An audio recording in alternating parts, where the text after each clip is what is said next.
सुप्रभात बच्चों। पिछले क्लास में हम लोगों ने अभ्यास के कुछ प्रश्न उत्तर किए थे।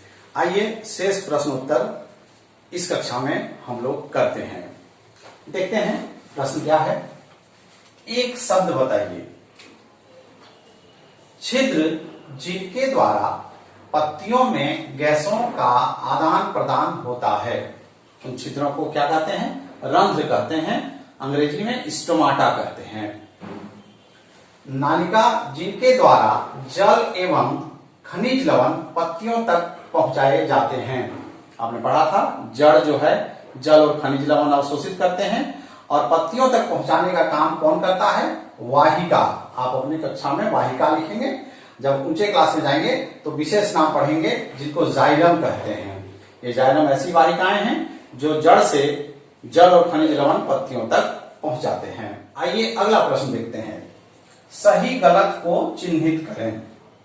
प्रकाश संश्लेषण में ऑक्सीजन गैस मुक्त होती है। ये बात तो सही है। प्रकाश संश्लेषण में पौधे शर्करा का निर्माण करते हैं और ऑक्सीजन गैस मुक्त करते हैं। दूसरा प्रश्न, ऐसे पादप जो अपना भोजन स्वयं संश्लेषित करते हैं परजीवी कहलाते हैं। ये बात तो गलत है। परजीवी तो ऐसे जीव होते हैं जो दूसरे जीवित प्राणी से भोजन लेते हैं और बदले में कुछ नहीं देते, फोकट में ले लेते हैं। लेकिन ये पादप जो अपना भोजन स्वयं बनाते हैं उन्हें तो स्वपोषी कहते हैं। ये हम लोग सभी जानते हैं, यानी ये बात गलत है। तीसरा प्रश्न, प्रकाश संश्लेषण का उत्पाद प्रोटीन नहीं है। बात सही है। प्रकाश संश्लेषण में क्या निर्माण होता है? शर्करा, ग्लूकोज का निर्माण होता है और बाद में वह मंड यानी स्टार्च के रूप में पत्तियों में जमा रहता है। यानी प्रोटीन अन्य क्रिया द्वारा पौधे में बनता है। यानी प्रकाश संश्लेषण का यह उत्पाद नहीं है, मतलब ये सही है। अगला प्रश्न, प्रकाश संश्लेषण में सौर ऊर्जा का रासायनिक ऊर्जा में रूपांतरण हो जाता है। ये बात भी सही है। सौर ऊर्जा सूर्य प्रकाश से ऊर्जा मिलती है और वह भोजन में बदलती है। तो भोजन में कौन सी ऊर्जा होती है? रासायनिक ऊर्जा होती है। यानी प्रकाश संश्लेषण की क्रिया में सौर ऊर्जा रासायनिक ऊर्जा में परिवर्तित हो जाती है। ये बात भी सही है। कीट भक्षी पौधे प्रकाश संश्लेषण द्वारा भोजन बनाते हैं।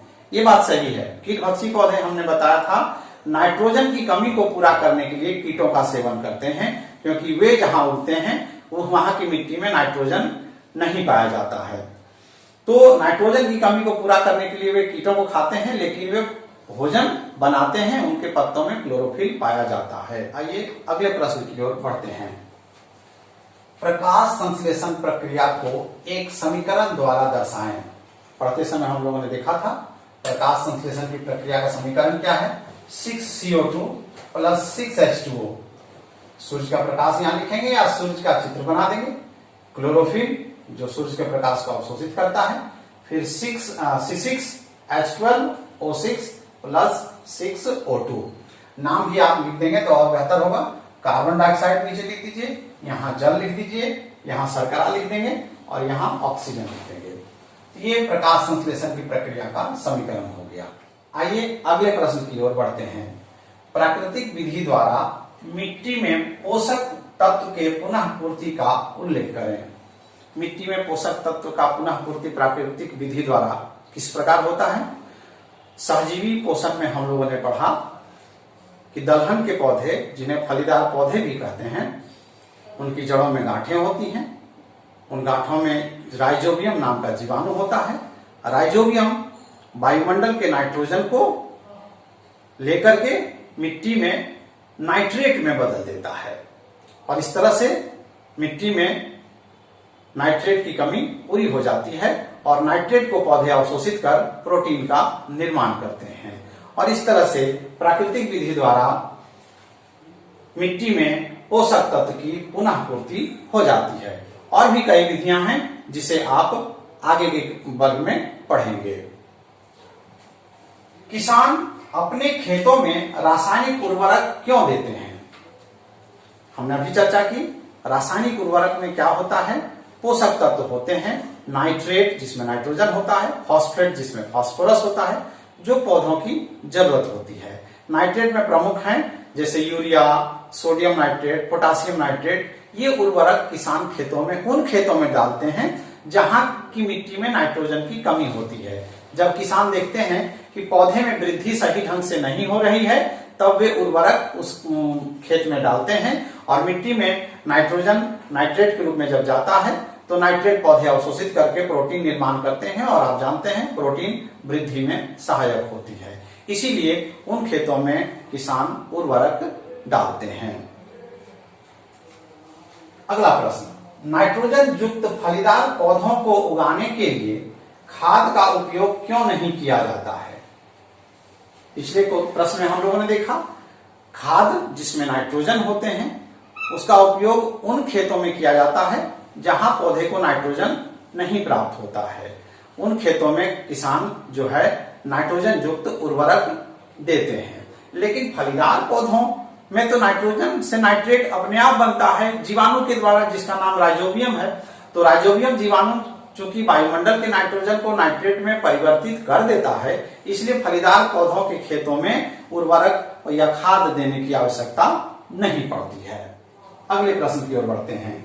हम रसोई घर में अपना भोजन स्वयं बनाते हैं, तो क्या मनुष्य स्वपोषी है?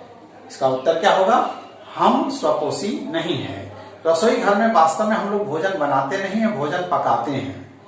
भोजन निर्माण स्वपोषी पौधे करते हैं, हरे पौधे करते हैं। वास्तव में भोजन के निर्माण की जो प्रक्रिया है उसमें ये कार्बन डाइऑक्साइड और जल अकार्बनिक पदार्थ हैं, और अकार्बनिक पदार्थ को कार्बनिक यौगिक में वो परिवर्तित करते हैं जिसे हम ग्लूकोज कहते हैं।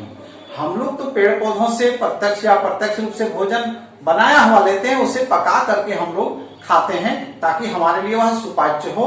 कच्चे भोजन को हम लोग ठीक से नहीं पचा सकते, इसलिए हम लोग रसोई घर में भोजन को पकाते हैं। वास्तव में वो भोजन निर्माण नहीं है। भोजन का निर्माण स्वपोषी पौधे करते हैं जो अकार्बनिक पदार्थों को कार्बनिक पदार्थ में परिवर्तित कर देते हैं, और जो भोजन हम लेते हैं वो कार्बनिक होते हैं। कार्बनिक और अकार्बनिक पदार्थ क्या हैं ये हम अगले क्लास में पढ़ेंगे। आइए अगले प्रश्न की ओर जाते हैं। एक गाय हर दिन एक ही पौधे की पत्तियां खाती है, क्या यह पौधा बिना पत्तियों के जीवित रह सकता है? अब सोचने वाली बात है कि अगर किसी पौधे की सारी पत्तियां एक गाय खा जाती है तो पौधे में पत्ती तो रही नहीं, फिर वो भोजन कैसे बनाएगी? और जितना भोजन की जरूरत होगी वो भोजन बनेगा नहीं, क्योंकि पत्तियां तो उस पौधे में है नहीं। तो अतः पत्तियों की कमी के कारण भोजन का निर्माण नहीं होगा, और जब भोजन नहीं बनेगा तो वह पौधा जीवित नहीं रह सकता है।